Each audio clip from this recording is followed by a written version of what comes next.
Today is a celebration to recognize the commitment, perseverance, and unwavering support of people and organizations who have shown excellent leadership innovations in tackling the problems that their communities have faced. We are very thankful for the DSWD, lalo na po sa Kalahi Seeds, for giving us the medium and the opportunity to help our communities to achieve the community-driven development that they truly deserve. Alam naman po natin ang DSWD ay tumutulong hanggat sa makakaya nila para lang po mapaganda o mayangat yung buhay ng ating mga kababayan.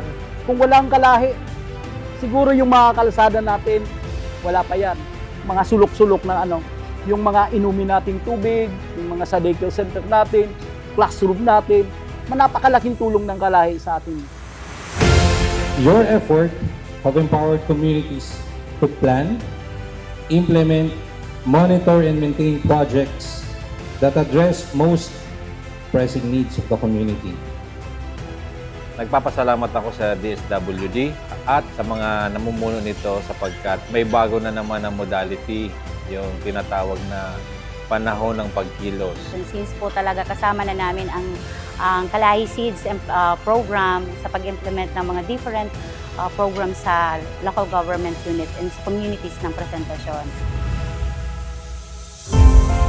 So, masasabi ko po na kung wala po yung mga volunteers sa barangay, wala po ang Kalahi Seeds. Malaki po yung importansya ng volunteers. Sila po yung ating mga inspirasyon. Sa lahat po ng mga community volunteers sa iba't ibang community dito sa Bicol, kailangan po ay ipagpatuloy natin yung ating mga ginagawa. Kahit tapos na yung proyekto, kailangan maging selfless din tayo. Patuloy tayong nagsisilbi na walang hinahangad.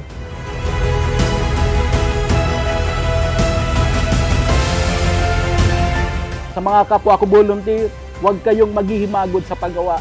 Kung may lakas pa kayo, hanggat sa gusto nyo, ubusin nyo na yan. Na huwag na kayong magtira pa. Dahil kapag tayo'y nagkakatulong, masaya po tayo.